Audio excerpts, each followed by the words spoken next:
जितनी लोग को दोस्त हो देखिए वो नहीं हम यहाँ तो अगर मालिक से पूछा दी तो अच्छा सही से बोल गया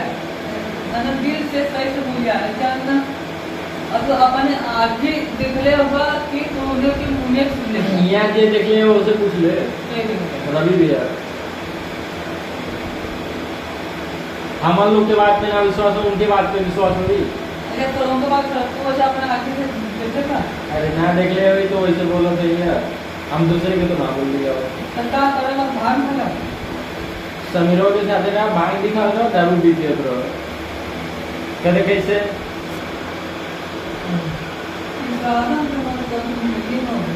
काय ना होई काय ना होई सर अनाथ भावा छोटका ना बहुत अंतर है हमारे हमारा बहुत ज्यादा उम्र थोड़ी 14-15 साल उम्र का तुम्हारा बाबा तुम्हारा बियर